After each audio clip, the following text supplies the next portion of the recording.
So thank you guys for joining us today. You're welcome to our event. This is supposed to be the last event for Wolfson Entrepreneurial Society for the Easter term. So we are going to be kicking off by, first of all, I will allow the panelists to introduce themselves. But before then, just a brief introduction about me. My name is Izogu David, and I'm doing a PhD here in chemistry at the University of Cambridge. And I happen to be the Wolfson Entrepreneurial Society president. This is a society we kind of founded last year in order to help students here at Wolfson College and the entire Cambridge to kind of come together and utilize the proximity that college life offers, which is typical for Cambridge University, and see how we can begin to explore those skills that students from different countries, from different continents brings to bear at the college. So here at Wolfson College, we have more than 90 countries represented every year. So you can imagine the skill set that people from these different countries bring on board. So we are now trying to leverage and see how we can support each other to move those ideas that we have going forward. And so today we are looking beyond Wolfson College. We are looking beyond Wolfson and then looking at the entire Cambridge. And we're going to be looking at what opportunities Cambridge offers to students, to academics, to researchers, to investors, to VCs, to whoever you are.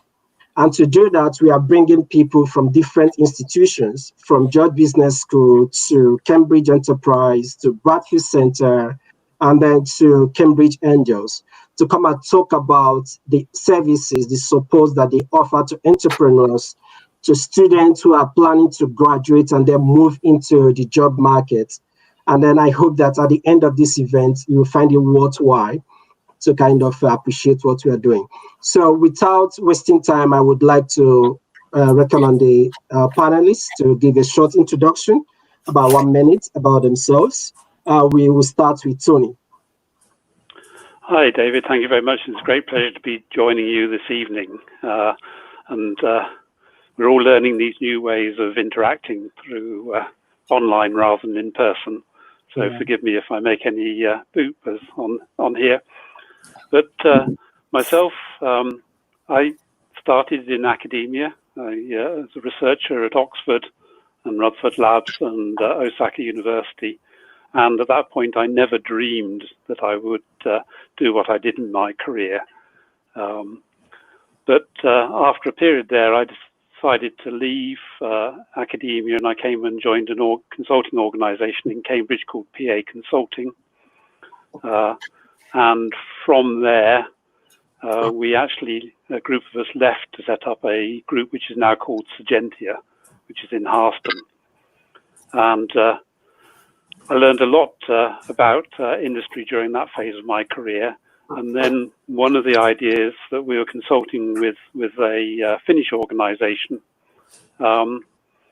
we thought about setting up as a separate company, and that was my first spin out. Then went on to do 3 spin outs, and boy was I lucky in that they all survived, and the products and services are all out there on the market today. And at the end of the third one, we got to a point where sort of it was time to pass on the organization because it was going to be listed, and I didn't want to stay with it for another 10 years. So I left there not knowing what I was going to do, and then got headhunters asking me to get involved with supporting universities in their activities to commercialize their research.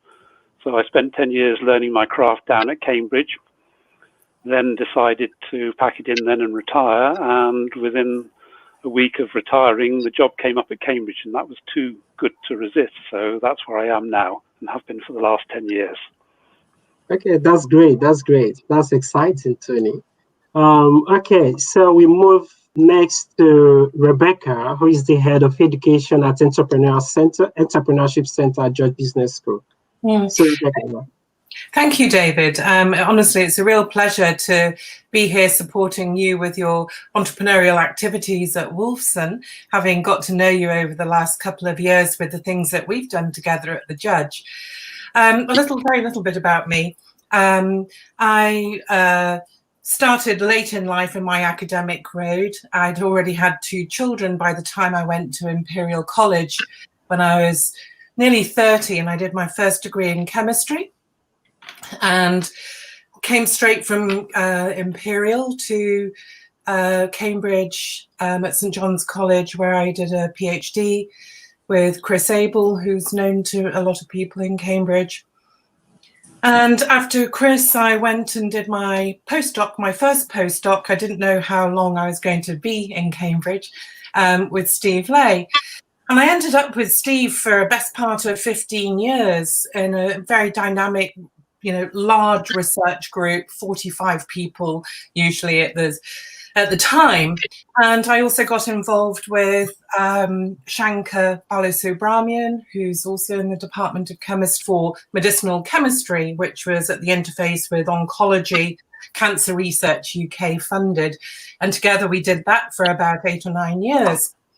An opportunity came up at the Judge to move into the Entrepreneurship Center, which coincided with the time when my last DPSRC grant was running out with Steve, and I jumped in with both feet. And it's been a very entrepreneurial experience for me personally, moving from quite a strong scientific background into the business school, but it's been superb and great fun.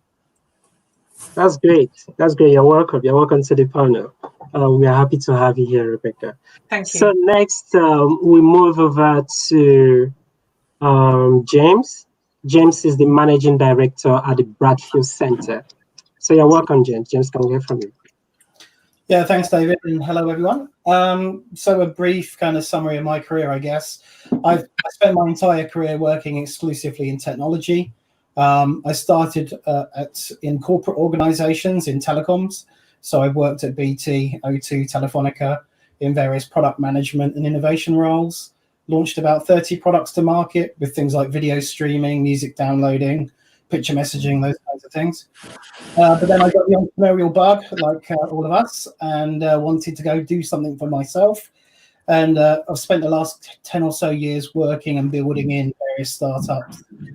And I guess the most successful of those was I was lucky enough to be at the early stages of a US startup that became a unicorn and then IPO'd on the US stock exchange in 2016. And then since then, moved back into the UK to support the local startup ecosystem in Cambridge through my role as the Managing Director of the Raffia Center. Okay, that's great. That's a long career path you've gone through, James.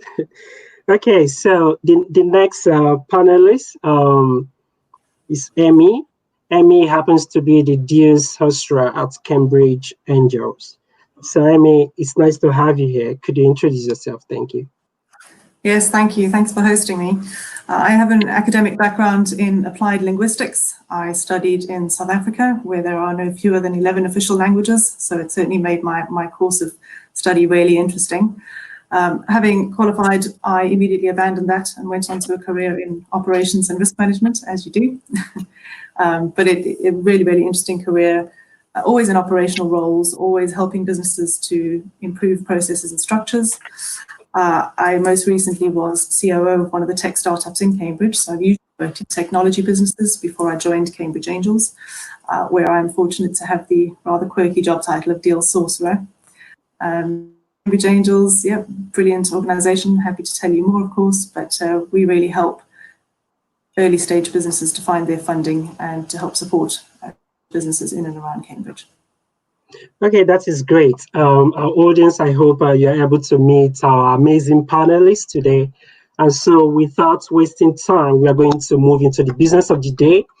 And I would like to, first of all, ask the question about the respective institutions that our panelists kind of belong to. Because all these institutions have, in one way or the other, in which they are dealing and trying to help entrepreneurs, trying to help businesses, trying to help researchers and all that.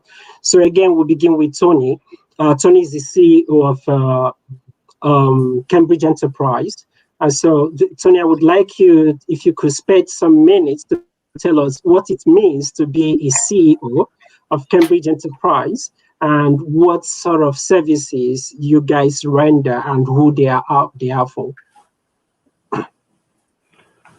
Thank you. And in describing Cambridge Enterprise, I think it's useful to start at the university, because the mission statement for the University of Cambridge is not to be the best in the world at research and teaching, although it is.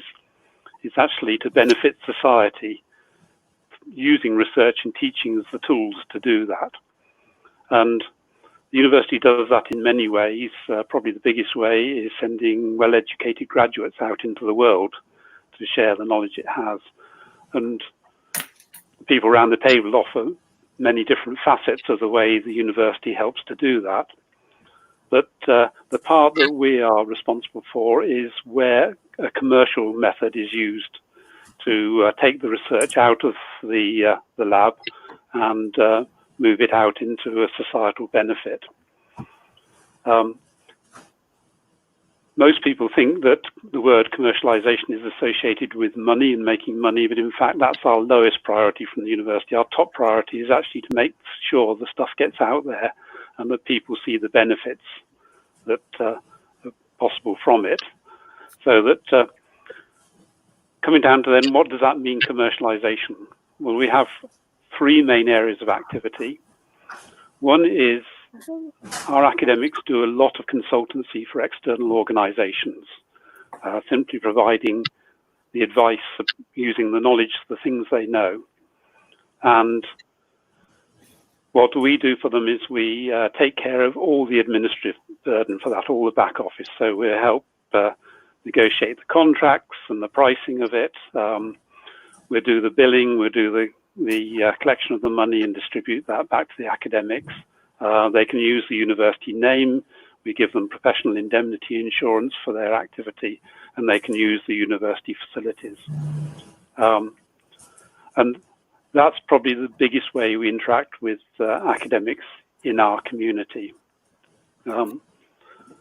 The second part is what's called traditionally technology transfer, which is there are all new innovations and inventions coming up all the time within the university, and we'll work with the academics to community to identify what's worth protecting and then put in place intellectual property protection, primarily patents, to protect it.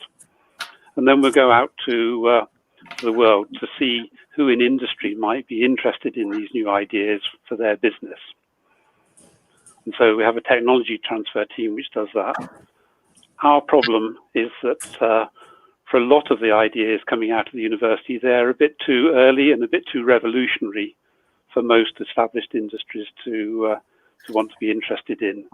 And it's worthwhile remembering that Google was turned down by everyone in Silicon Valley, and that 6 of the top 10 selling drugs in the world, including the top selling drug in the world, were based on Cambridge technology that no drug company was interested in at the time it was developed. So in those circumstances, we have the choice. Nobody's interested, do we let the idea die? And we took the view, no, we don't do that. In those cases, we will help our academics to set up a company, a spin-out company, to take that idea forward. And we can provide funding to support the development up to the stage of spinning out.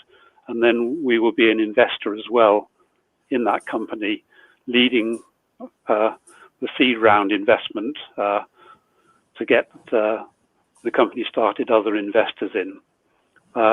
We then have set up a sister organization which will then pick up and do the follow-on rounds of investment to take the company and grow it on from there. But about 50% of our ideas go out through licenses to existing businesses, and about 50% go out to new spin-out companies. And that's an area where Cambridge has been very successful, as evidenced by the cluster around Cambridge, which has about 6,000 companies in it, in technology, turning over about £15 billion a year. So quite a substantial operation, and one of the best performing clusters in the world. Wow, that's a lot. That's a lot, Tony. Thank you very much for that brief introduction. of what Cambridge Enterprise is all about, from commercialization, consultancy, tech transfer, spin-outs, investments, and all that. So later on, we are going to go deeper to look at what all this means and how students, researchers, and what have you can access those services. So, but before then, I would like to move over to Rebecca to tell us a bit about her job at the George Business School, the programs that are available there, and what they are. Thank you, David. Well, clearly within the Entrepreneurship Centre, we've got a lot of activity for very early stage ventures, as well as working with students at the undergraduate level and also postgrad, postdocs, early career people.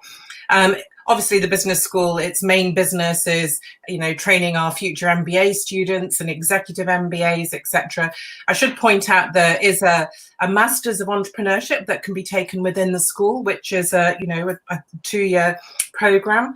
But within the activities accessible to our Cambridge students, on the ventures side, we've got an accelerator called Accelerate Cambridge. We've got Ignite for students here. So students with their own ventures can come and spend a very busy, intensive week developing their business idea. It's currently running at the moment, our first ever online Ignite. Then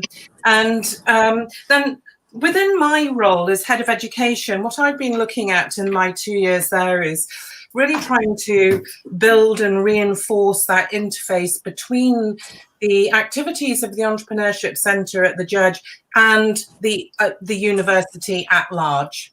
So really it's sort of internal kind of activities that we've got going on with the big programs that I'm running.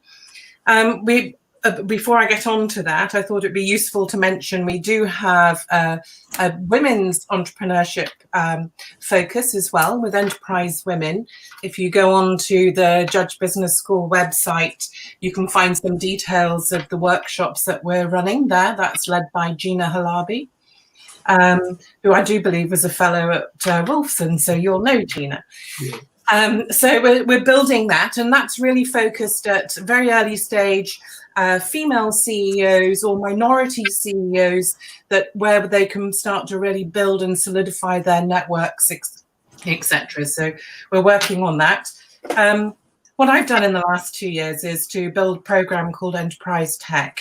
And one of the things, having come through a PhD, long postdoc, seeing a lot of researchers, absolutely bursting at the seams in many cases to learn how to commercialize, the stuff that they're doing, or work with their supervisor to take things forward.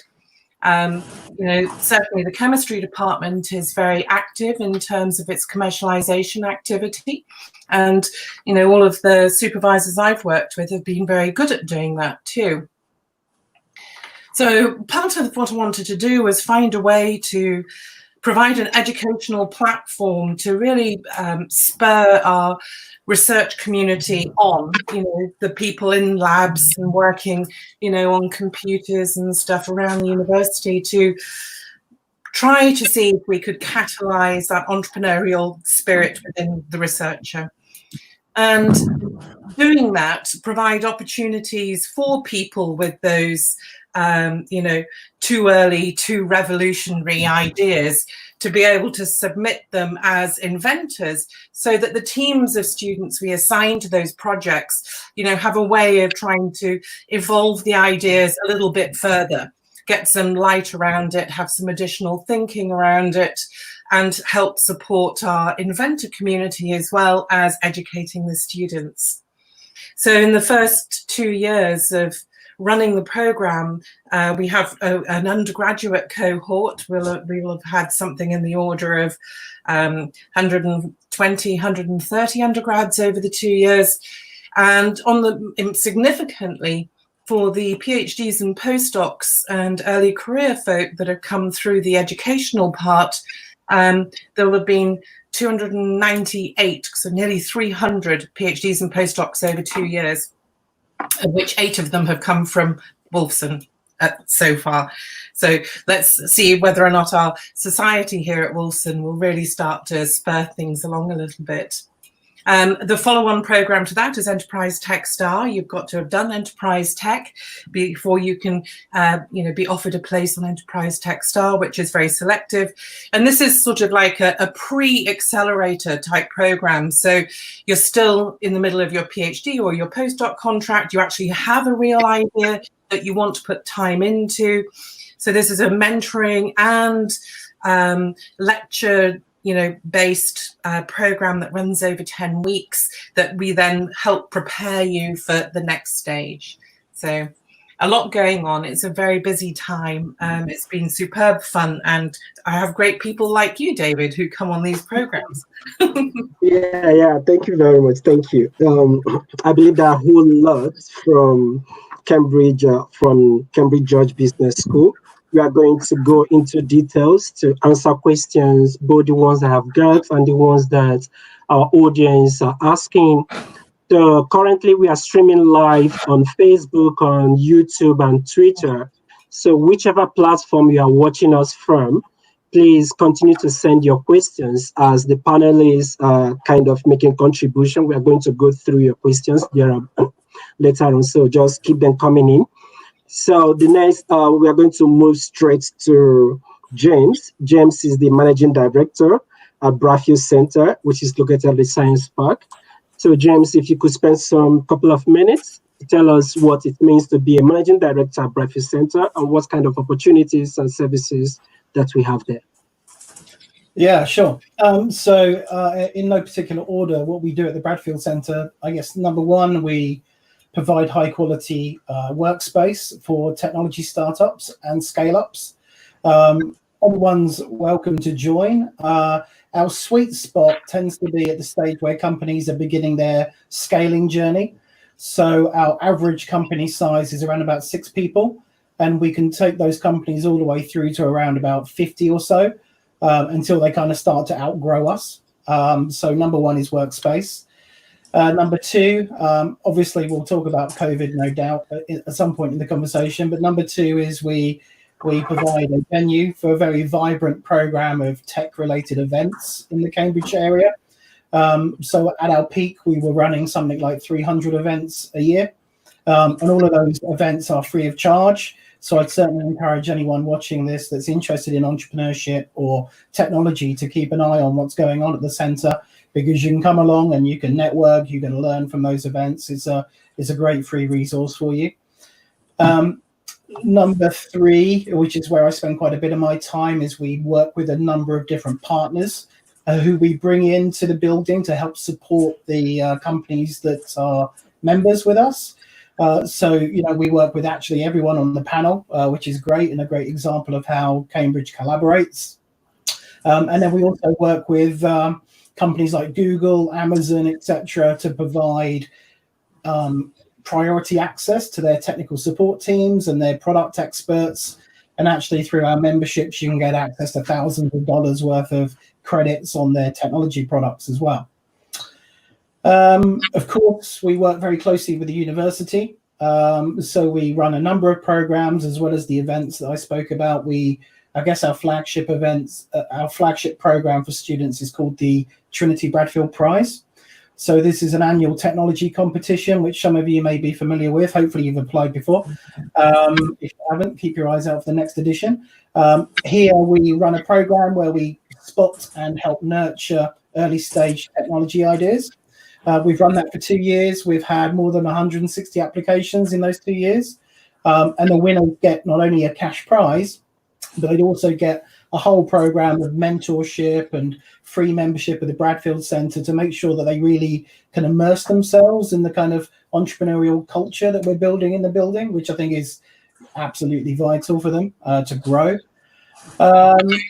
And then, finally, I think it's about just providing an environment where people can come together. I use the kind of phrase engineered serendipity. The idea is just trying to make an environment that's open and conducive to people just coming together and having those spontaneous conversations, business meetings, you know, I think when I'm doing my job well is when I can look across the room and I can see someone having a coffee, and next to them is a VC, next to them is an angel, next to them is a startup founder. There might be someone from a corporate on the science part that's having lunch with a smaller organization. So we really just want to create that kind of environment and atmosphere where anyone can walk in and know they're going to bump into someone and have a really meaningful conversation that can help them with their career or their company. Okay, that's great. Thank you very much, James, for that brief highlight of what Raffia Center is all about. And just to mention the Trinity Bradfield Prize that James mentioned about, it happened that one of the projects I and my team worked on during the Enterprise Tech Program, ISO Target, actually won the last year prize. I did, yes. Yeah. So currently we are still on board at Raffia Center trying to build that technology to see how we can go forward. So moving next over to Emmy. Emmy, if you could tell us what it means to be a deal sorcerer at Cambridge Angels. Sure. The deal sorcerer title was a slip of the tongue. Our former chair, Peter Cowley, was talking about a deal sourcer, as in the person who sources deals. It came out as deal sorcerer and it stuck, and it's just lovely because it is very typically Cambridge. So that is my job title. What I really do, though, is I run the Angel Group. So my job is to make sure that our membership operates cohesively, and that we're finding the best quality opportunities for our members to invest in. And so that's why I do, as James has said, work with all these people on this panel to make sure that we're seeing the best opportunities coming out of the Cambridge ecosystem. Our group is around 60 members, so 60 high net worth individuals who all invest entirely their own funds. There isn't a central vehicle or nominee structure for investing. So these are individuals who choose to make investments into companies. We invest at quite an early stage. So it's primarily deep tech and B2B companies. Our members are 75% exited entrepreneurs, the other 25% coming from a finance background. But that's quite significant and something we're really proud of, because that means that 3/4 of our members have started, run and exited their own companies. So they really understand the journey that startup founders are going through. They do this because they want a return. Of course, they are professional investors for the most part, but it's really about the love of helping companies to grow. So they're really passionate about helping startups who want to find their feet, find their funding, find expertise, and utilize the Cambridge network. Tony used the term revolutionary, and I think that's quite key. Our investors do like to see revolutionary innovation. So it's really all about that innovative, highly defensible, highly protectable technology that is just such a feature of the Cambridge ecosystem. Our own members are responsible for a number of what we call the Cambridge phenomenon success stories, the likes of ARM, Raspberry Pi, Indeed. There's a number of names. So I feel very fortunate to be able to work with the group of angels that I do. And they're incredibly generous with their time and their wisdom. It's not just about providing funding, but it really is about that term smart money that I'm sure you've all heard. Okay, thank you very much. So there are a couple of questions coming in. Guys, keep them coming. I just have maybe 2 or 3 questions to ask our panelists, and then we can start focusing on those ones that are coming through the online platform. So actually, my next question would be the services that your respective organizations renders. Who are they meant for?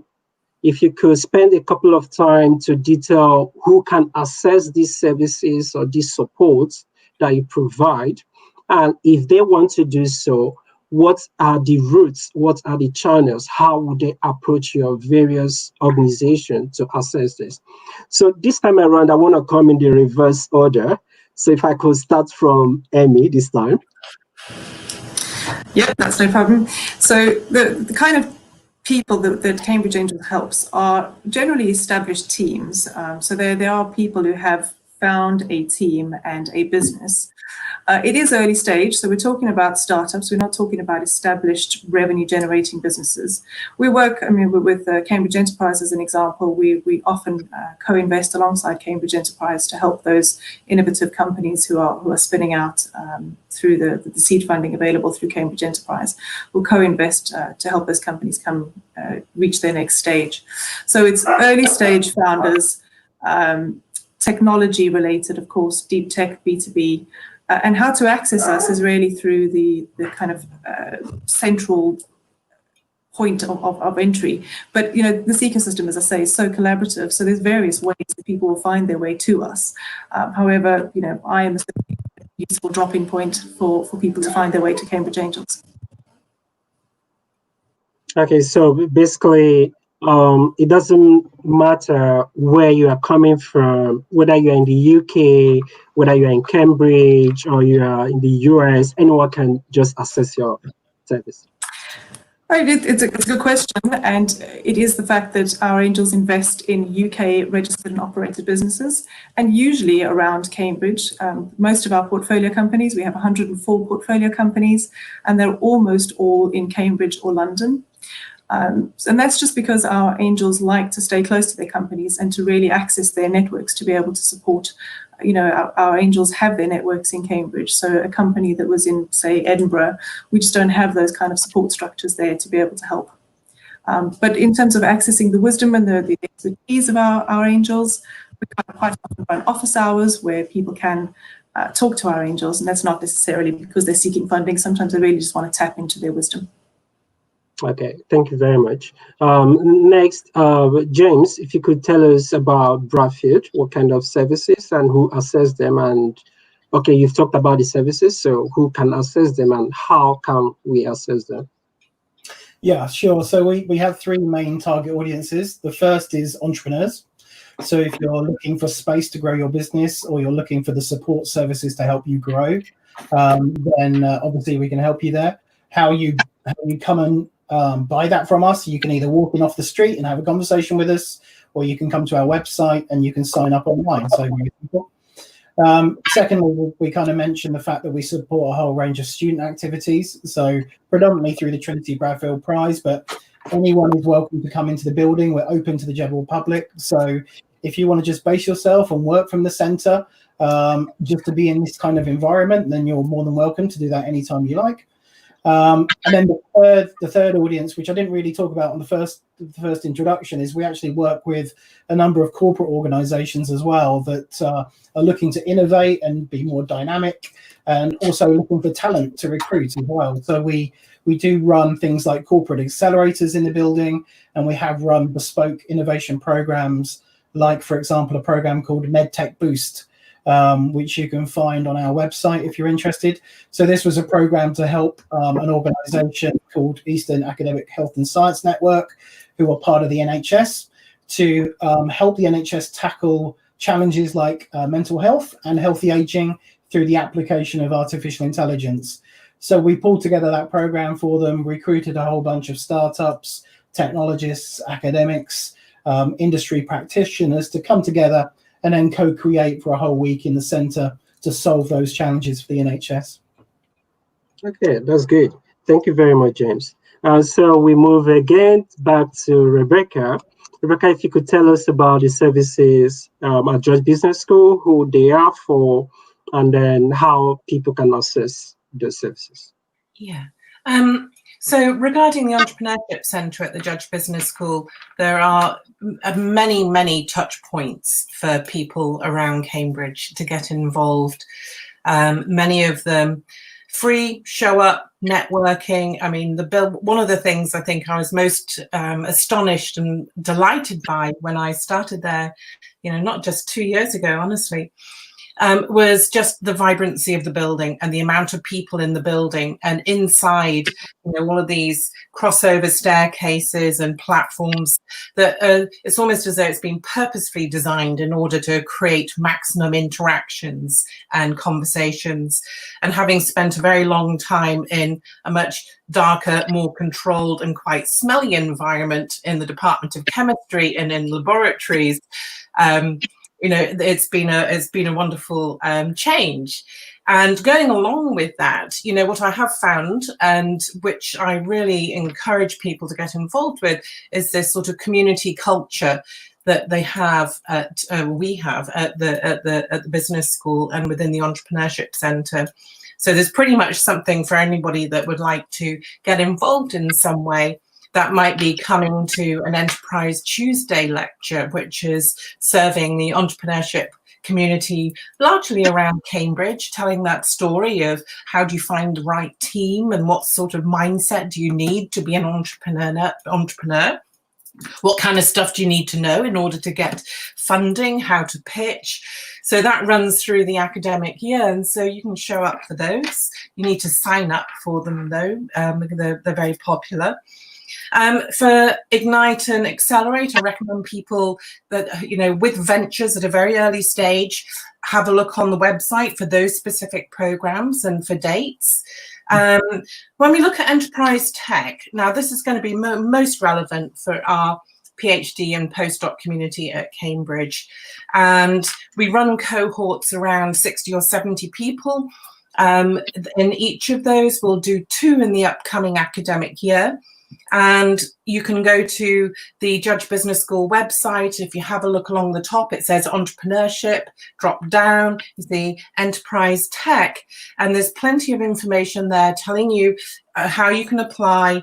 A lot of the places that we have are being co-funded by research councils, so EPSRC, BBSRC, MRC. We'll have some charitable places that are being funded. And we work with students to help them get funded through their colleges and departments. So pretty much everybody on board will get some form of support to come onto Enterprise Tech.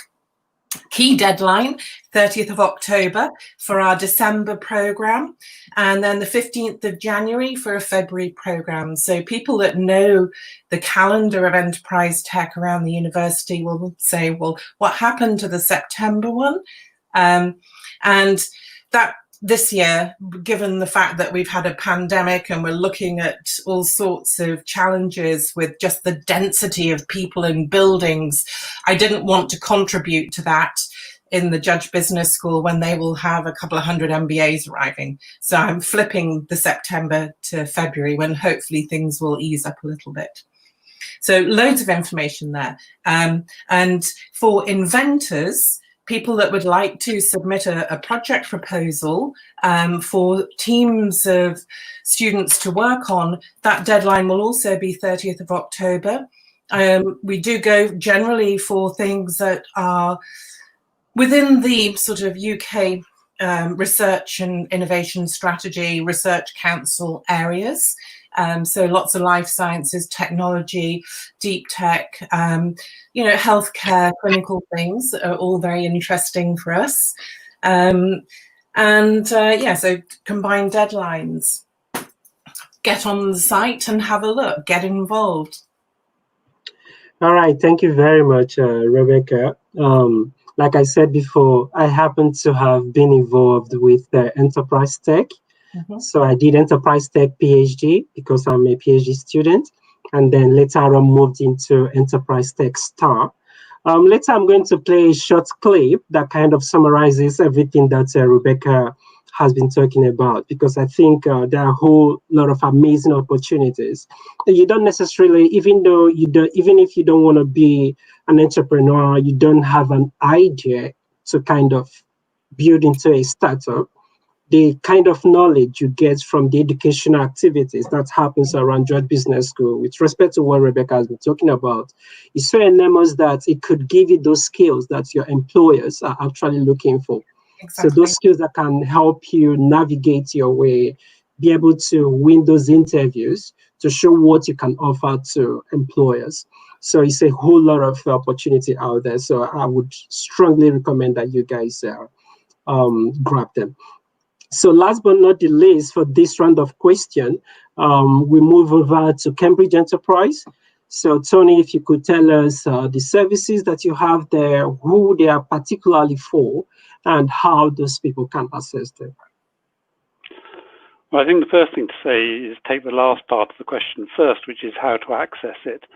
And I think one of the important things here is Cambridge is tremendously well served with people providing all sorts of services. It's a very Darwinian system, and we all talk to each other, and it's pretty non-competitive. So with Cambridge being small, you just need to talk to someone. If you've got a good idea, you talk to someone, it will find its way to the right home. And there are formal ways you can contact us.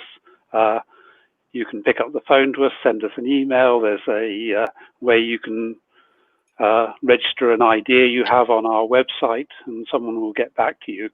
But I would encourage people not to worry too much about the formal ways of getting in contact, but just to use the network that is Cambridge, and it's tremendously supportive, and we all come together to support the great ideas coming through.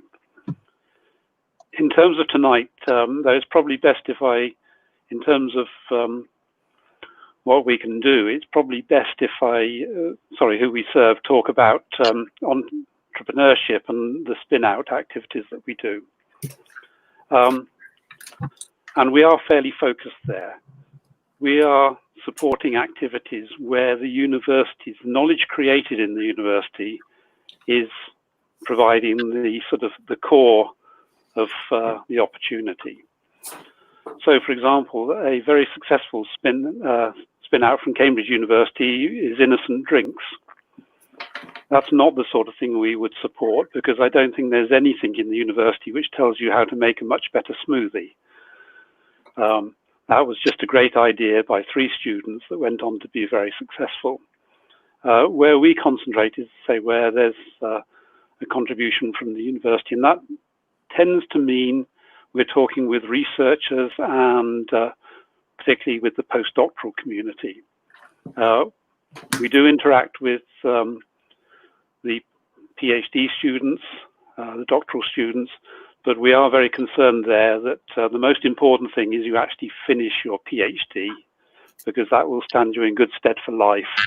And what we don't want to do is take you away from that, because it's not popular with your supervisors, is usually not popular with parents either. So, but it doesn't mean, say, we won't work with you in preparation for when you finish your PhD. And because undergraduate students are rarely working in the research labs where the new ideas come up, we do relatively little there, although we have done spin-outs based around student activities. So it's never say never, but it needs to be some university contribution. And as we've heard, that doesn't mean to say that those ideas are not supported. There are plenty of organizations across Cambridge which can support you in areas that we don't. It's just that we focus on doing our particular part. So, we'll work with academics. How do they get in touch with us? Well, sort of usually it comes around having interactions and conversations, serendipitous conversations. Usually we're out around the campus a lot meeting people, but we're doing a lot more meetings these days online, like tonight. And it just needs someone to say, hey, I've got an idea, I'm not sure whether it has legs or not, and we will then sort of coalesce a team around you to support you where you need support. You don't need to work with us, you can do it on your own if you wish, but we will provide the support that you wish to use there. So that's primarily with the research community. It doesn't matter whether it's a financial opportunity or a social opportunity. We'll back social ventures as much as we will financial ventures or economic ventures. And it's across the whole campus. It's not only researchers, it's scholars as well. So we're very keen to support the arts, humanities, and social sciences. And there's some great ideas come out of those parts of the universities. It's not just a tech-centered thing. We do work a lot with the Office for Postdoctoral Affairs, and particularly with EPOC, the Entrepreneurs Society for the Postdocs. And we do have an annual business plan competition that we run, which is just started very recently. We're running online and had a very good response to, which is to encourage people in that community to come forward with the ideas they're working on in their lab or in their studies.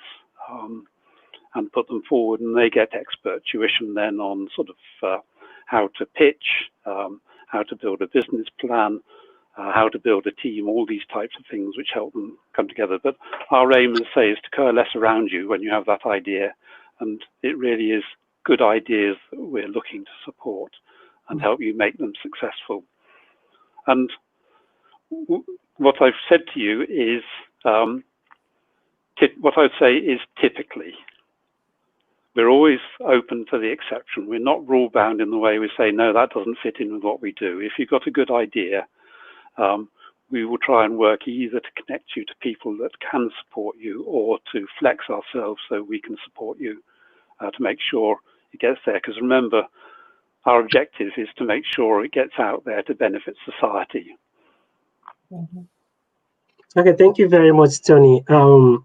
I think our audience, you appreciate the fact that we have consciously put together these panelists because we are looking at, just like the title suggests, tapping into the Cambridge Entrepreneurial Ecosystem. So whether you're a researcher, you're a PhD student, you're undergrad, you're a business, you're an investor, whatever it is, there are a whole lot of opportunities around here in Cambridge which you can tap into. So our aim today is to look at some of those opportunities, and then you can see from the discussion so far how each and every one of these organizations are kind of interrelated and they complement each other based on the services and the support that they give. So before we move into the questions that audience have, I had sent out this email for this program to the membership of Wolfson Entrepreneurial Society and asked them to send some questions. And one of the questions that came through was, I think the person who sent it must be an international student who kind of have an idea that he's looking at pushing into a startup, but he's looking at both visa sponsorship and how to move this startup alongside his PhD. So he was wondering if there is any support, maybe during his academics here, while he's trying to evolve that idea into a startup, or after he must have graduated, he doesn't really know where to go and how to kind of follow this. I don't know if any of our panelists could, if there's any service you offer within your organization that could help such a student. If I can go first, I think the first thing to do if you're an international student is talk to the student office, because student office does have a quota of visas which it can give to allow people, international students, to carry out entrepreneurial activities and stay in the UK to do that. So obviously sort of visas is a critical issue there. But the university is very fortunate to have a quota from government that it can give to people who have a good idea that want to stay on and do that. And once you've got that sorted, then come and talk to the rest of us about how we can then support taking that idea forward and the right timing to do it in your studies. Okay, that's great. I don't know, James, yeah. Yeah, we don't offer anything ourselves directly, but one of our partners is TechNation. I'm not sure if you're familiar with TechNation. They also offer an entrepreneurship visa scheme as well. So I just did it a second ago. If you Google TechNation visa, you'll get a whole bunch of information about how you can apply to become an entrepreneur in the UK tech ecosystem. So I definitely signpost that as an option. Okay. Rebecca, is there something at George Business School? Yeah, there is. The Accelerate Cambridge program, there's options there, and that also has a visa component too, part of the university's quota, most likely. And there's rolling deadlines for the Accelerate program. If you're, I do believe that one of your team needs to be associated in some way with the university to access that, but well worth checking out anyway. Okay. So, Emmy, I don't know, probably I should frame this question in a different way for you. How does the visa issue affect the startup that you support? It would need to be an established arrangement, I think, for our angels to be able to invest. And unfortunately, it's not something I would have, like James, I would have suggested TechNation as a first step. Okay. All right, so I guess at this point, let's look at what is coming in from the audience. The first question we have there So does Cambridge Enterprise take an equity stake by default in companies spun off from the university? Do they have a right of first refusal on equity? So Tony, I think this is for you. No, that's not the way Cambridge works. You're perfectly free to pursue your ideas yourself. We take equity stakes through two routes. One is through the intellectual property of the university being licensed into the company. So in return, usually when you license intellectual property, you ask for upfront fees and minimum annual royalties and all the rest. We don't do that so much. We will take some equity in your company in return for licensing in the IP. And then the other equity we get is very simple, like any other investor. We will invest cash in your company. Usually we'll be the lead investor at the very earliest stage, because having the company name or the university backing your company and putting its cash into your company sort of actually gives it a lot of credibility that this must be something that the university thinks is really worthwhile. What are the quanta of money? We can start off with proof of concept, which is sort of just very small amounts of money to get things moving. We'll then move on to bigger grants, and then we move into seed investment. And the seed investment, we will typically, between our funds, do something like £500,000 in a £2 million round for seed investment. And then Cambridge Innovation Capital, our sister fund, will do the follow-on stages where it do sort of typically about 2 to 5 million in a 10 to 20, 30 million pound round as an A round. Okay, that's good. I know this question is not related to George Business School, but I just want to use that to talk about the inventors who submit ideas for enterprise tech program at George Business School. How does the IP and equity and whatever comes out of that idea, how does it work between students and inventors and business? That's very clear. All IP stays with the inventors, and we have CDAs to make sure that the students are fully aware that they don't get anything out of it at all, nor does the business school. So all of that's invested in the inventors. I should point out that very often we don't ask for all the fine details of the stuff that would compromise anything, and often that's not even shared or discussed with the students anyway.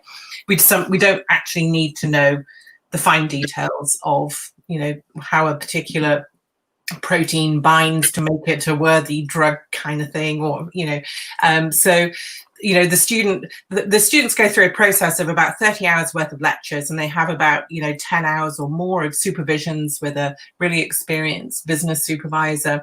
They produce a commercial feasibility study at the end, which is a substantial piece of work. So the students really, through the experience, should be able to apply that learning and that experience to anything, irrespective of what that technology is they've been working on as a project, as it were. So it's the substrate for the learning. So all of the IP stays with them. One of the questions, though, that I do get a lot of is how, if you're a PhD student, and perhaps is a question I'd like to ask Tony, and for the benefit of the audience as well, if you're a PhD student or postdoc working in somebody else's lab, if you come up with something, where does that IP lie? With your supervisor? Well, there's two parts of IP. One is inventorship. Who are the people that invented it? And that's a legally defined status, which you need to get right. And those are the people who actually contributed to the novel idea, which is at the center of it. And so students, anybody can be inventors. Right. The IP rules in the university, if you're a student, generally the IP that you come up with yourself belongs to you. The university won't try and do. Where that rule breaks down is where you're doing research with a third-party sponsor of that research, who has rights as a result of providing the funding.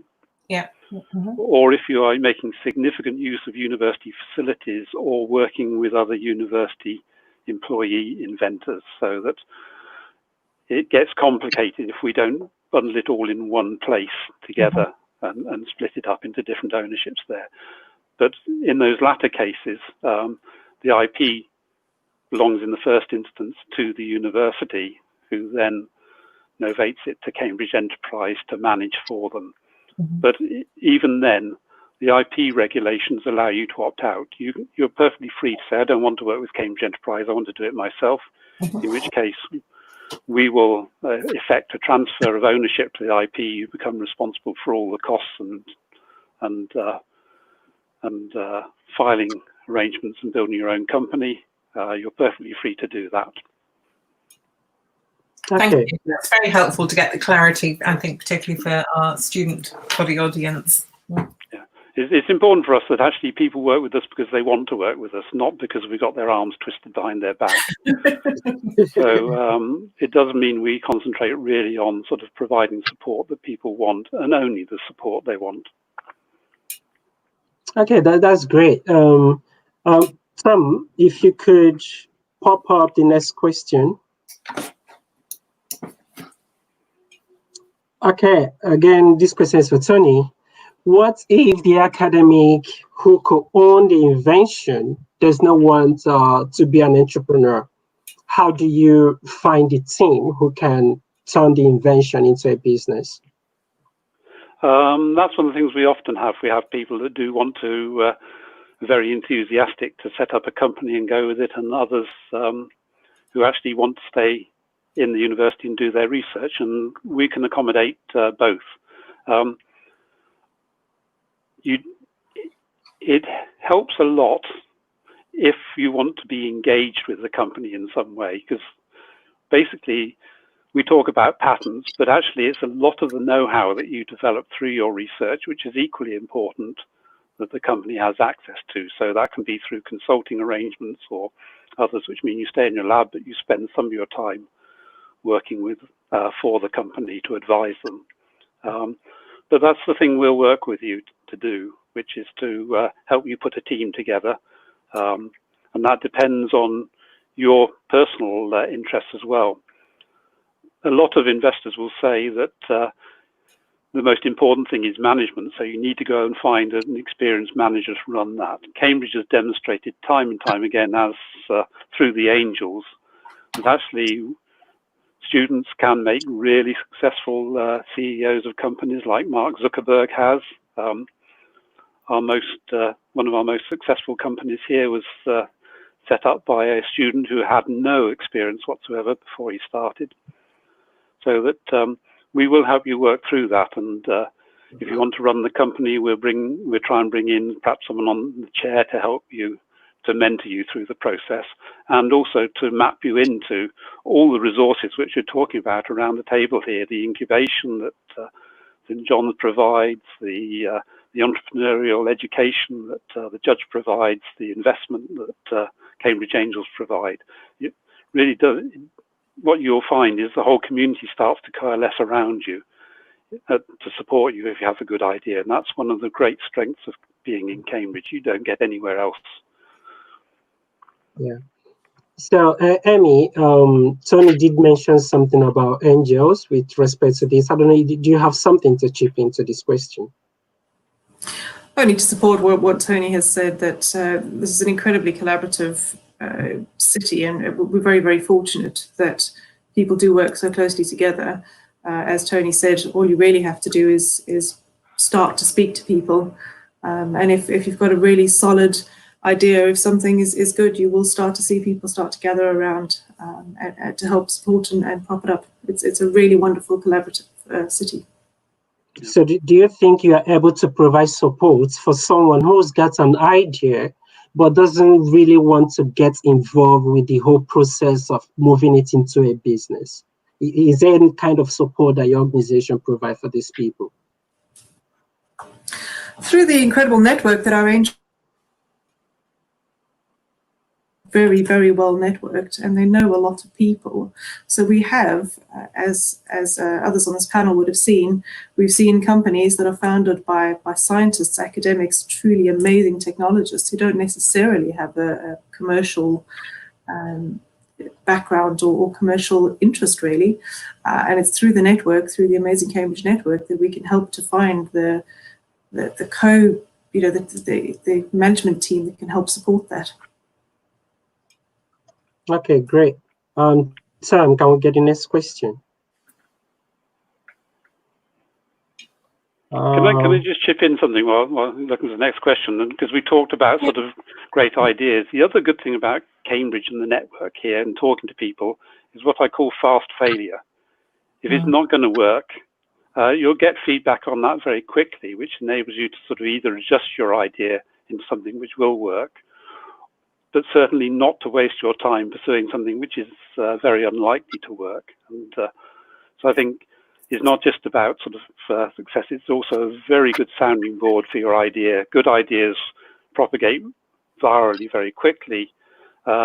Ideas which are probably unlikely to make it will very quickly sort of, you'll get sort of help through that process and on towards finding a good idea to work with. Okay. Actually, there was this question, Tom, the one that was asked by Angela about team. I wanted, James, if James could say something.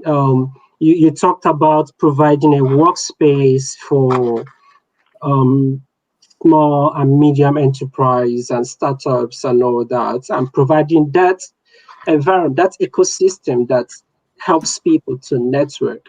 Is it possible that there is any form of service you offer that helps people to find team, like people to join the team? Not in a formal sense, but certainly very much in the approach we take to kind of bringing people together. To give you an idea, we've had in the region of about 60,000 people come through the building in the last couple of years. So, and all of those people are specifically interested in entrepreneurship and technology. So we don't have like a speed dating process or a matchmaking service as a formal program, but taking a couple of hours out of an evening to come up to the science park and participate in one of those events is certainly something I'd highly recommend. And even just hanging out during the day in the cafe area, in the public areas, you don't have to be a member to come into the building, as I said.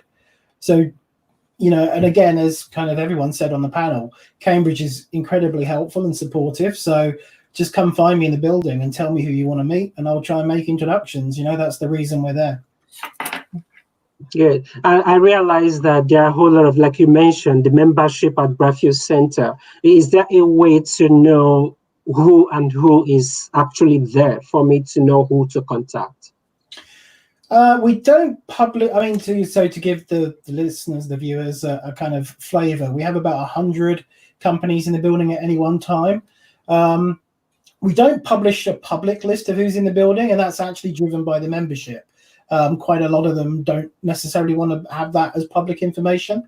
But like I say, if you've got a particular area of interest, either in terms of, opportunities for careers or just, grabbing a coffee with a founder for some advice, best thing to do is just come and have a conversation with me. I'm easy to find. I'm either in the building or I'm on Twitter. I'm on LinkedIn. I'd welcome anyone to reach out to me. My email address is james@mentalbusinesscenters.co.uk. So yeah, just ask and we'll connect you. All right, great. I think the next question, is kind of related. Kind of similar. Yeah. yeah. I think teams is really important, and how do you find like-minded people, or people that are just the missing bit that you need for your new venture. I can't stress the importance enough of building up your networks, and you do that by showing up and going to events and being around and talking to loads of people and following up through LinkedIn, etc. So if you're out there with your own business idea, don't be a loner. get involved in doing loads of different stuff, because you never know who you're going to meet around the corner, or having a coffee in the Judge, you know, when you're on enterprise tech and you meet someone there, you know. So I think that building a network is absolutely critical. That's how you're going to find new people. In the last academic year, we did run a platform which was called a venture recruitment evening, where, you know, young startup ventures would come and, you know, basically pitch themselves to people looking to, you know, join startups. That ran, you know, quite a few sessions last year. It's not something that we focused on this year. So in terms of sort of like providing a dating kind of solution for entrepreneurs, you know, I think, you know, you do need it require, you know, you need to find those people that you meet through networking and through conversations. You know, you can't just put a list together, you know, of the ideal person that will fit your brief to join your team and go out and, you know, get someone that ticks all the boxes. You know, there needs to be a bit of magic there. So in-person contact, and get yourself completely embedded in the networks. All right, great. And then I think the next question has to do with alumni. So I think most times it looks as if everything that is happening around Cambridge is student focused, researchers focused. You need to be in Cambridge in order to tap into those opportunities. So I don't know, this question about what is the role or the place of alumni relevant to current students in each of the institutions represented on this panel. So who would like to go first? Okay, let's go for Emmy. Thanks. So I'm not 100% sure that I've understood the question. Is your question, go ahead. Yeah, I think the person is basically looking at the connection between whatever is happening within your institution and alumni. Are you just focusing on Cambridge students and whoever is within students? Is there a way you try to reach out to the alumni network, people who've been here in Cambridge that have now graduated and left Cambridge? Many of our angels are Cambridge University alumni themselves. So we do have close connection to the university, both through the institutions that exist at the moment, as well as through our own angel network. We're not exclusive, though, to the university or to the alumni of the university. Our engagement at the university is a wonderful source of opportunity for us, because there's so much amazing innovation coming out of the university. But it's not exclusively where we meet the great and good of Cambridge Angels. Okay, all right, thank you. James, what about Raffia Center? Yeah, kind of similar. We are not an academic institution. We're a commercial organization. So we are open to absolutely everybody. In fact, just to give you a few little data points, 40% of the companies in the building are completely new to Cambridge, so have come into the area from outside the city. And in fact, 80% of the people in the building haven't been to Cambridge University. So whilst we do run a lot of programs with the university and all the various faculties, we're very much an open house. So anyone is welcome. And we as I say, we're a commercial organization. So ourselves, we don't have an alumni. Okay, great. Rebecca? Well, there's alumni in the school and the MBA alumni, etc. So what we do in the Entrepreneurship Center is we pretty much keep track of our alumni that come through programs. We recently had, I believe it was last academic year, this year seems to have evaporated since we got back after Christmas, was the 20th anniversary of the Ignite program. And so all of the alumni from Ignite were invited physically and virtually. And all of the new companies that it's spawned and helped, etc. So the alumni community, I think, is pretty alive and strong within the programs that have existed longer. Enterprise Tech, we're only in our second year. We finished that in March. And What I have at the moment is a LinkedIn group for all of the students that have been through enterprise tech, and inventors and business supervisors. We're all in there. And what I'm in my plans for this forthcoming academic year is to try and formalize something a little bit more about the program alumni. In terms of Cambridge University alumni, obviously people are very welcome to get involved in what we do. A lot of the business supervisors that we engage with to help bake in the lecture and workshop learning along the enterprise tech program, for instance, probably did a PhD here in Cambridge 10 years, 15 years ago, and then have gone off into business, maybe have done an MBA beyond that. So we do want to reach out to the Cambridge community. I think they're very, the alumni, and certainly the inventors as well. So, because there's a lot of similarities and overlaps, I think, when we're dealing with, working with the sort of enterprise and entrepreneurship education of our PhDs and postdocs. And there's some very specific areas there, that are, in terms of research and areas of specialization. So there's a lot that they can add to. Okay. So thank you very much, Rebecca. Tony, what about Cambridge Enterprise? We're not concerned about geography. As I said, we're aiming to get the ideas out there with the greatest success. And if the right place to be for the company is Silicon Valley, then that's fine with us. And we have invested in companies set up all around the world.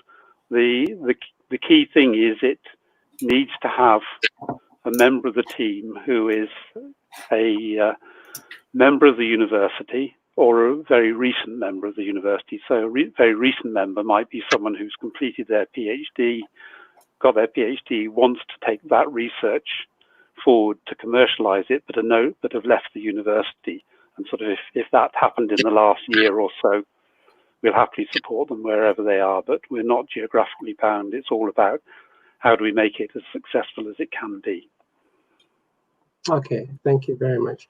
I think that could lead me. There was a question I wanted to ask Rebecca, with respect to who is qualified to be an inventor on the respective enterprise program, enterprise tech. Who's qualified? Well, we get a lot of applications from people that would like to submit their project to be looked at by a team of, bright PhDs and postdocs from, largely across the School of Biology, School of Clinical Medicine, School of Technology, School of Physical Science, but hopefully we'll make some inroads with the humanities and arts schools, so that's on my jobs to be done list for the next year. And the quality of the commercial feasibility reports that the teams produce is pretty phenomenal, and really gives some great insight for the inventors about, you're talking about fail fast. If you want to know if your idea is going to fail fast, let these guys, pull it to pieces, re-examine it and rebuild it and give it you back, and then you'll soon know, and the program's over within 3 months. So, but we do look for projects that, that will certainly have the inventors engaged with the student team. The student team are not acting as consultants for the inventor, so we don't encourage that kind of interaction so much. And the team supervisor is that lead, contact. But the inventors really, tend not to be PhD students, if I'm honest. I think there's other routes that PhD students might like to, put their ideas forward. They could take them onto Ignite, or maybe the Impulse program at the Maxwell Center, for instance. Maybe, iTeams does something very similar that runs out of the Maxwell. So there's lots of stuff people get involved with. So I'd be typically looking at projects coming in from existing, ventures or SMEs, where, or postdocs in particular, or lab heads within the university, other universities, other research organisations. I've had a lot of projects from the NHS as well. In the last 2 years, we've run about 80 projects, and I'd say probably about 50 of those have come from within the university, usually from a research group, come startup hybrid type of thing.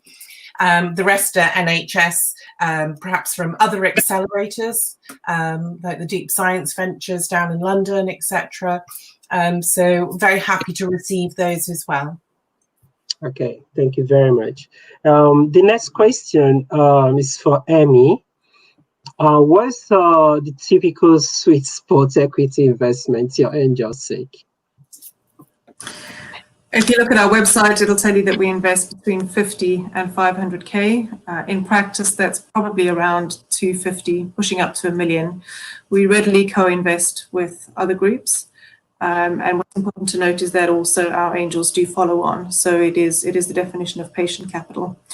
We have 5 corporate members, so they're VCs in and around Cambridge, that we co-invest with. So the idea being that we can help to make that a seamless journey from seed stage into Series A. But the short answer to your question is somewhere between 50 to 500K, pushing up to $1 million with follow-on rounds. Okay. And then the next question is going to James. Would everyone in the startup team need to be based in Cambridge to benefit from the Raffia Center, or can it work with only one person in that area and the rest of the team based abroad? Yeah, we're incredibly flexible, so it doesn't matter if any one of the team is in Cambridge. That's absolutely fine. As you can imagine, because we support tech startups, many of our companies have offshore teams or distributed kind of people in various locations. And especially in a post-COVID-19 world, you know, we're very much gearing up for that kind of being the new reality. So yeah, absolutely, that's not a problem. Okay, thank you very much. And the next, probably anyone can take on this. Would any of the institution represented on the panel be open to sponsoring startups registered outside the UK? Maybe if the co-founders are from Cambridge, like Alumni.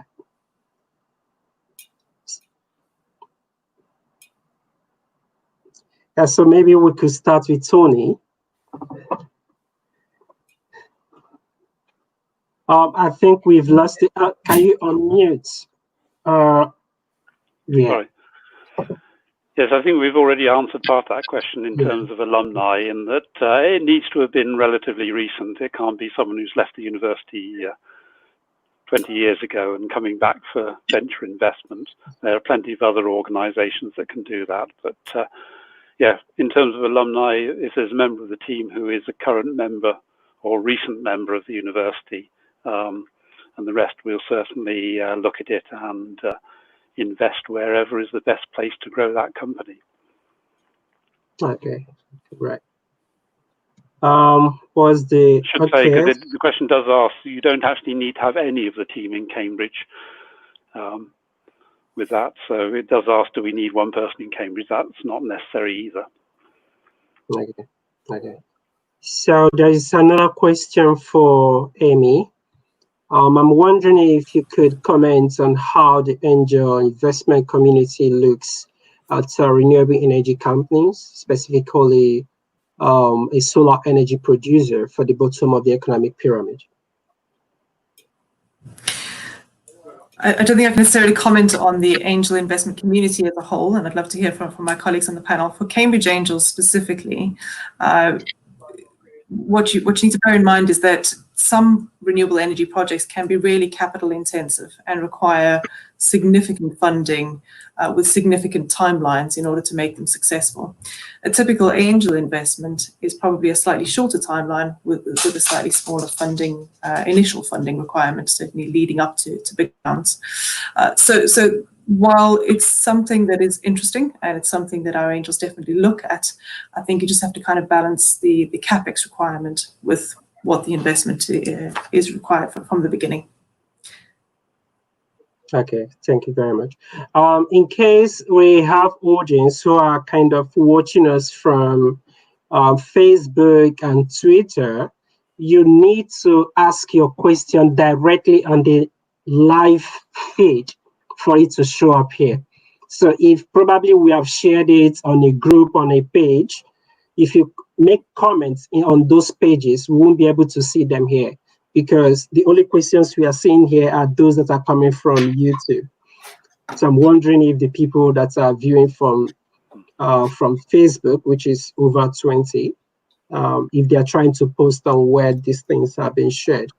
So before we get back to a couple of more questions, I would just like to play a short video that kind of explains some of the opportunities that people can get involved with at George Business School, starting from enterprise tech all the way to enterprise tech star. So hopefully at ab initio, we tried to play a video that wasn't working. So hopefully this works. And then let's try that again.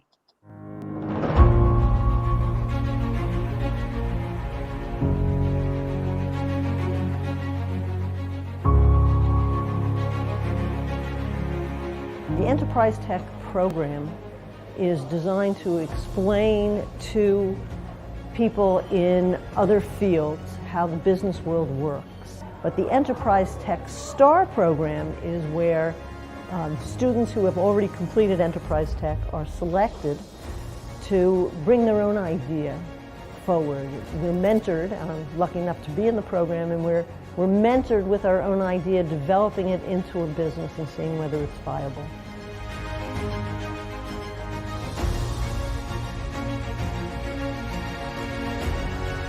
You have the opportunity to talk to multiple either local or global leaders in various fields who can then listen to your idea, you can pitch it to them, and then they will appraise what they think is good about it, what they think you should change.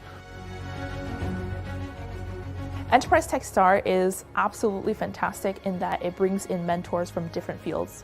So we have mentors from biology, tech background, fintech, social enterprises, and those different backgrounds are really important to bring expertise and to challenge your ideas.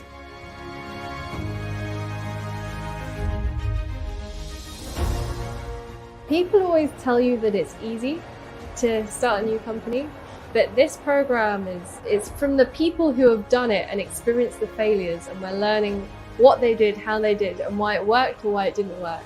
And there's no substitute for that. You have to completely learn from their experiences, and it's such a fast track way to do that.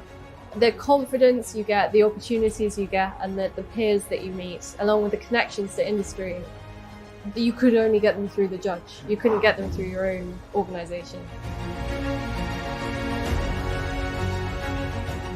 You learn a lot about you, and you learn about what type of leader you are and these kind of things, which I think are really relevant, especially if you want to have your own company. I get to interact with lots of other creative scientists and technical people with lots of interesting business ideas, but also get to be introduced to really interesting mentors in and around Cambridge who have so much to offer.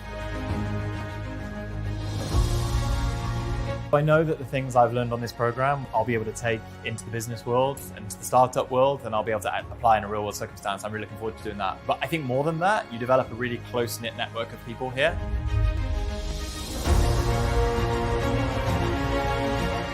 Your idea is constantly being challenged by different people, and not always will you agree, but very often people will have really insightful comments.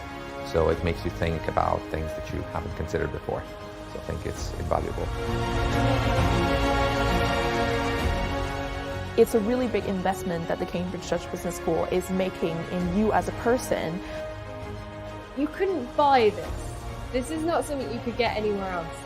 It's unique, it's important, and it's exciting.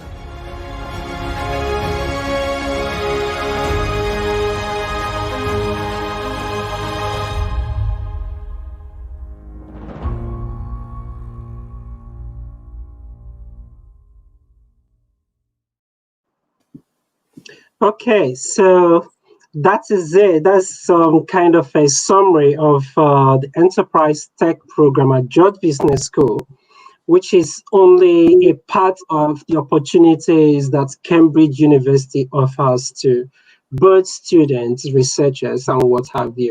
So I would really strongly recommend that you begin to tap into all these opportunities, which is the main reason why we've kind of organized this panel, to kind of place these opportunities before you. There are a whole lot of people who might not know that some of these things exist, so they will know that they exist and then how to access them as well. And if I end this without talking about COVID-19 and how this has kind of affected the various organizations, probably it will look as if I'm organizing these panelists in a different planet. So I think my question would be if the panelists could spend a couple of minutes to tell us how they have tried to navigate what they are doing amidst the pandemic. Are the services you are going to be offering, are there ways these services are going to be changing? Is it going to make it more difficult for people to access them, and what have you? So if you can spend a couple of minutes to tell us how you are evolving amidst this whole pandemic. So if we could start with James this time. Okay, well, I had a lot more hair when before COVID-19 started. I can tell you that much. Yeah, I mean, as you can imagine, it's been very challenging for us because so much of what we are is a physical community of bringing people together. So it's been very impactful from that perspective. I guess in any challenging situation, though, it forces you to innovate. So that's a good thing. So, you know, to answer your question directly, yes, we are absolutely introducing new services. So we're kind of reinventing our membership model. I kind of touched on that briefly in the last answer. You know, we're looking at much more flexibility so people can balance working from home or working remotely as well as working in the building, recognizing that people maybe are going to do that for the foreseeable future. Maybe it changes forever. I think it's still too early to decide what the future of work looks like, but we're certainly preparing for all eventualities. You know, whilst the building has been unavailable to people, we've been looking at how we can try to maintain that sense of community. So we've launched things like a Raffia Center podcast. We've been running regular kind of Zoom calls to try and bring people together. We're using technology like Slack as well to make sure that the Raffia members still communicate with each other. They're not physically together. But, you know, there's still a lot of questions to be answered. So, you know, I guess the big unknown right now is once people are able to come back together, how quickly will they do that? Or will there still be some hesitation, especially when we think about things like events, which is such a big part of what we do. But if anyone wants more specific technical information on how we're adapting the centre to cope with COVID, all of that information is on our website. So we've done a complete remodeling of the centre in terms of distancing and signage, and we must have about 2 million antibacterial wipes in the building for people to use. So we're doing as much as we possibly can because the number one priority is the safety, obviously, of our members and our staff. Okay, that's great. So like some of these events that you've mentioned, the podcast and all that, I guess people could sign up for them by just signing up for newsletters on your website, right? Yeah, so you're doing my job for me. Thank you. Yeah, I mean, sign up, go to bradfordcenter.com and sign up for our newsletter. That'll get you up to date with what's going on. And the podcast is available to anyone. So it's on iTunes, Spotify, SoundCloud, Stitcher, everywhere you can get podcasts. So just search for Inside the Bradfield Center. And basically, what we do on the podcast is we just tell the stories of the companies, the entrepreneurs, the partners, and the people that make the community so amazing. Okay, that's great. So, Amy, could you spend a couple of minutes to tell us how things are evolving at Cambridge Angels? Yeah, really interesting when we went into lockdown. In the same way as we expect our portfolio companies to be agile and swift and adapt to change, we had to be equally agile and equally swift. So we moved very quickly to online pitches, online interaction with our angels, online interaction with our portfolio companies. And a lot of that, as James has alluded to, actually been really successful and has led to some positive change. So there will be some things that we will keep out of lockdown, even when we can go back to face-to-face. So for example, what we call informal pitch, which is really the first stage of pitching to the group, by doing these things online, by having a Zoom or some other format of online interaction, we've been able to bring in some of our angels who couldn't necessarily make face-to-face events. So we've expanded that opportunity for founders to be able to pitch to our angels. We're definitely going to keep that. Having said that, the ability to build trust with founders, bearing in mind that our angels are investing at an early stage, which means it's all about the trust. It's all about investing in the team at the early stage. There aren't revenue metrics or other sort of tangible items that our investors can tick boxes. It's all about that team interaction. It is essential for our angels to meet founders face-to-face and to get to know them in order to build that trust. So we're really looking forward to getting back to face-to-face interaction. As you might imagine, while we're still seeing a lot of inbound applications, while we're still seeing a lot of deal flow, that process of closing, of actually reaching the point where we're signing the check to fund a company is just taking that much longer, simply because of that ability to build up trust over time. All right, thank you very much, Amy.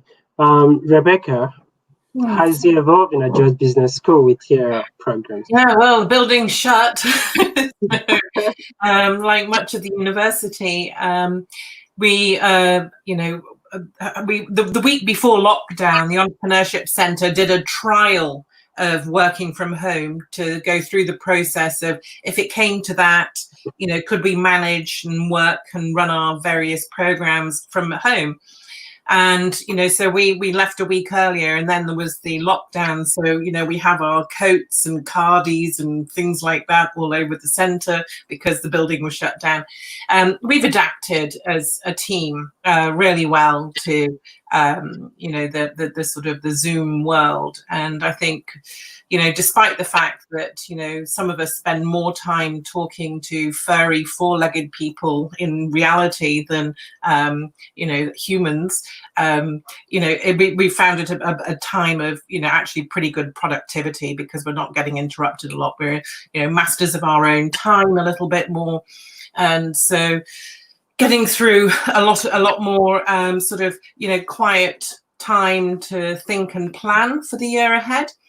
Enterprise Tech and Techstar are very much in-person experiences, hoping that, pushing the September program into February will really help, just give us some breathing space. The December program is, the Enterprise Tech runs as a 3-day intensive 30-hour nightmare for most people, and in person, and we have lots of physical stuff going on as well. So I'm going to just keep that, yes, it'd be great if we can do that and we're allowed to do that in person. Hopefully I'll be able to get a big enough lecture theatre for 70 odd people, so that we can do that with the appropriate social distancing. But then once the teams are together and, it's a team of 5-6 students working with a business supervisor, that they can still hold small meetings, or perhaps they might do a lot of those online anyway. And then we'll come back for the pitching. For Enterprise Techstar, and I've been working actually with James Parton and the Bradfield Center as an option. Which is fantastic because we've really no idea when the judge is going to, be back up to full steam. And I really do need to make as many, considerations as possible for, the main business, which are the MBAs, etc. So Enterprise Techstar starts first week of September. We have our new 20 stars in the little clip that you showed. There's many of the faces that coincidentally are in our next cohort. We're super excited about those 20 students, and a couple of postdocs. That we are hoping we're going to run that in person. So that runs over 10 weeks. There are 5 themes every 2 weeks, probably about 15 hours, 20 hours of stuff. And first choice will be running that at the Bradfield Center, which I've worked with James. It'll be fabulous for, it'll be a small group, but also to be in that environment where there's lots of other startups and energy and connections and people. So I think it'll be a super choice. All right, thank you very much, Rebecca. So Tony, how is it with Cambridge Enterprise? I think we're finding it's business as usual in a different way. And I think everyone's adapted very quickly to what we're doing tonight, which is working online. Things are carrying on. We are continuing to hold investment committee meetings, and they're better attended because people aren't having to travel to come to them. And we're making investments. So I think everything from that perspective is working quite well. I think, as Emmy sort of alluded to, there's a bit of problems in the venture capital world in availability and willingness to invest at the moment. So we're working with our portfolio companies to make sure they have the money to see them through this period and come out the other side successful. Because if you look back in history, some of these times of crises are when some of the most successful companies have been created. So I think there's lots of opportunities we're finding. I mean, everyone's got a lot more time because we're not traveling so much. And we're certainly looking at that long term. It will change the way we work. And we're certainly looking at things like what's the right thing to do for our carbon footprint, because the offset of the carbon footprint of traveling or commuting versus the loss of time in commuting versus the carbon footprint of having to heat your homes all over the area. So we're looking at things like that, how it will change us. But I think this will definitely change the way we do business, but I think give us a lot more opportunity. We've got more time, people are more accessible. Yeah, there's positives as well as negatives coming out of this. Okay, great, that's good.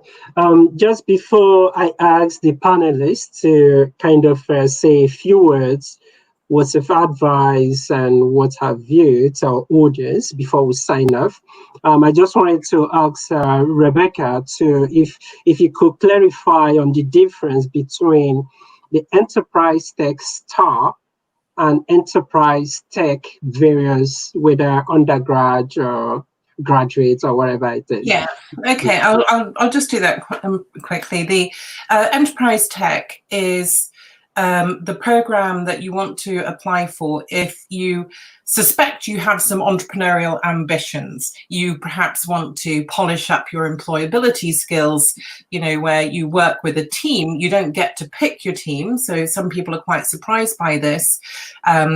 We assign you to a team and we assign you to a project. There's a lot that can be learned from that experience. I won't go into that in detail, but and it will certainly help your employability skills as well as increase your capacity for patience. It's also, you get shared enjoyment when things come through and come good. So enterprise tech for the individual and for the team is sort of like a, you know, it's sort of a rite of passage in a way, you know, and some people at the end of the process, at the end of the 3 months, will realize, actually, this is so totally not for me.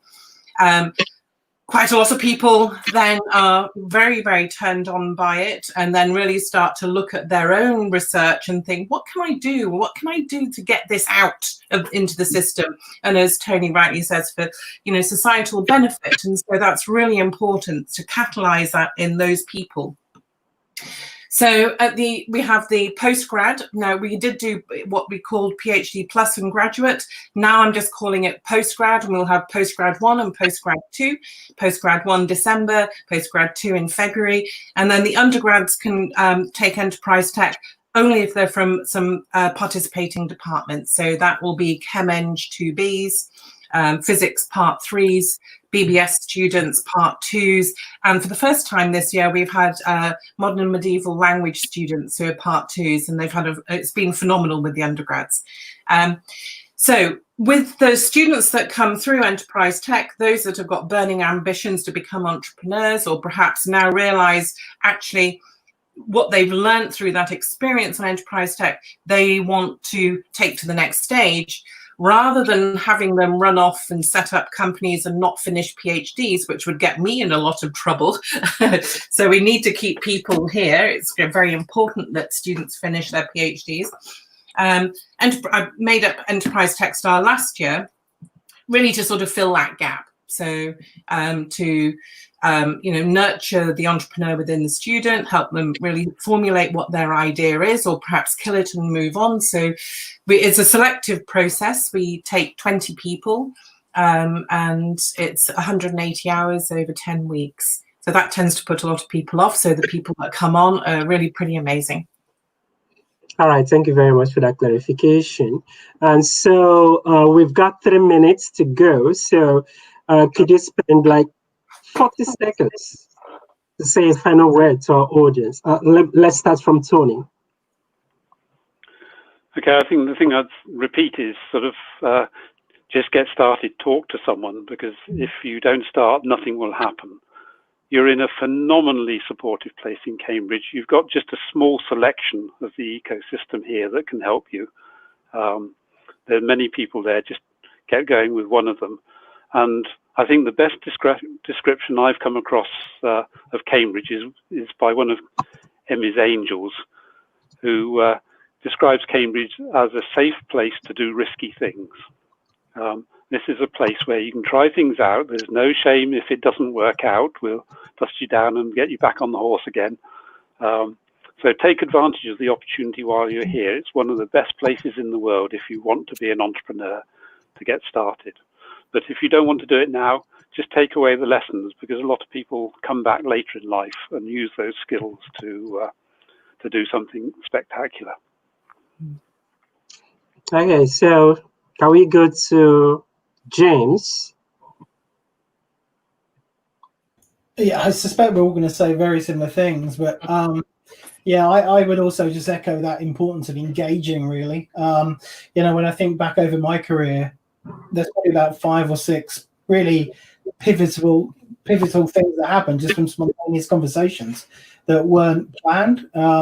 So, engage, test and refine your ideas, connect with people, and you'll just spot opportunities. So, Cambridge is dotted with places you can do that. And I would highly recommend you busting out of your comfort zone and getting out there.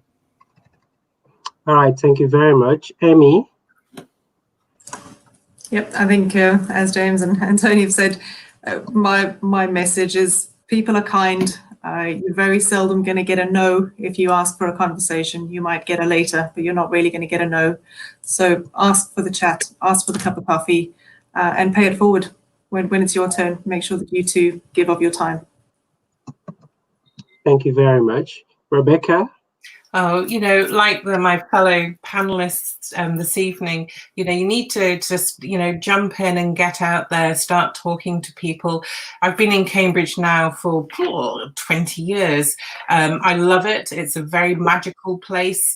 It feels like a family. There's always someone that you can talk to support whatever you're trying to do. I've lent on, all of my network to help me build Enterprise Tech and Techstar, and people are so helpful, and will do what they can to build this sort of incredible community for entrepreneurs, but also commercialization, for research, for social enterprise, for everything. So just get out there and get involved and build your network. All right, thank you very much. And on behalf of the audience and Wolfson Entrepreneurial Society, I want to use this opportunity to say a very big thank you to all our panelists for joining us this evening and spending their time with us, their expertise, their experience, and sharing with us to build this great community. And again, so this is actually our last event for this session. And our next event is going to be in October when the new term opens. So thank you very much, guys. And if you have any questions, if you want to get involved with WES, feel free to visit the website, the Wolfson website, and then look at the Entrepreneurship Society. So you'll be able to contact us. The email is there. Reach out to us, subscribe to be a member. Although it's called Wolfson Entrepreneurial Society, but it's not just limited to Wolfson students. Anyone can actually subscribe, even non-Cambridge students and what have you, researchers and what have you. So feel free to subscribe. And thank you very much.